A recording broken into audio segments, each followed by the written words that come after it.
शेतकरी मित्रांनो, आपलं या चॅनलवर स्वागत आहे।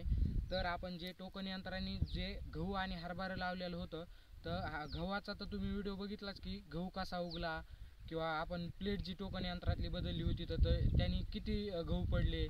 तर आपल्याला ज्यावेळेस हरभरा लावायचं होतं टोकन यंत्राने, त्यावेळेस आपण प्लेट चेंज केली होती। मग ती चेंज केलेली ती बरोबर बसली का, एका जागेवर किती हरभरे पडले व त्याच्यातलं अंतर किती आहे ते आज आपण जाणून घेणार आहोत।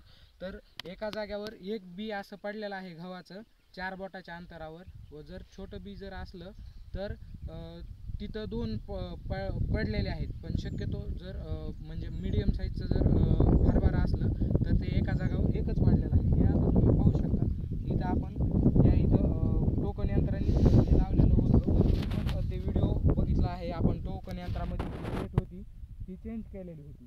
तर हे पहा एवढ्या अंतरावर, कारण की नंतर ह्याचा जो ढाळा होणार आहे ते असं ह्याला इथं अशी शांत, पण म्हणजे जेवढा स्पेस राहील तेवढं नंतर म्हणजे आपला हरभऱ्याला पण हवा आहे किंवा ऊन हे सगळं असं पोषक असं वातावरण आपल्याला ते भेटून जातं। त्यासाठी आपण हे 4 ते 5 बोटाच्या अंतरावर ह्याच्यामध्ये गॅप आहे व एका जाग्यावर एक बी असं पडलेलं आहे। व गहू पण आपला हे इकडचा तर आता आपण ह्याला सायकल कोळप्यानं हे करून घेतलेला आहे व हे थोडा पहिल्यांदा केला होता। त्याच्यानंतर हरभरा व इकडचा पण आता गहू आपला जो पहिल्यांदा त्या पहिल्या व्हिडिओमध्ये थोडा थोडा दिसत होता, तर आज आता आपला हे गहू पण चांगला दिसत आहे। नंतर आपण ह्याला पण तिकडच्या सायकल कोळप्यासारखंच इथं पण सायकल कोळपं घालून नंतर खत टाकणार आहोत। तरी तुम्ही पाहू शकता आता एकदम म्हणजे लावल्यासारखाच गहू उगवलेला आहे। हे गव्हाचं पण 5 ते 6 अशा 4, 5, 6 एवढ्या असे एक 4 ते 5 5.5 इंचाचं अंतर आहे टोकन यंत्राचं आपलं। तर एवढ्या अंतरामध्ये 5-6 असे गहू पडलेले आहे।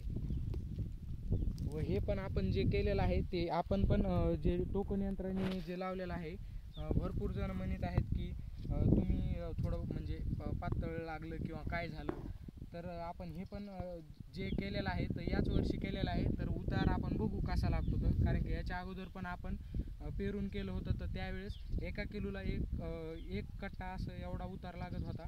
व हे जे केलेलं आहे आता यावर्षी आपण म्हणजे जसं लावून उतार जास्त लागतो त्याच प्रकारे आपल्या टोकन यंत्राने लावण्यात आलेलं आहे, जसं मजूर लावतो तसं।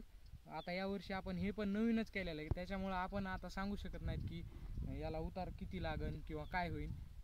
यावर्षी आपण आता बघू की याला हे म्हणजे केलेलं आपण सक्सेस होतं का नाही, तर यावर्षी आपण बघू। अशाच नवनवीन व्हिडिओसाठी आपल्या चॅनल लाईक करा, शेअर करा व सबस्क्राईब करा। धन्यवाद।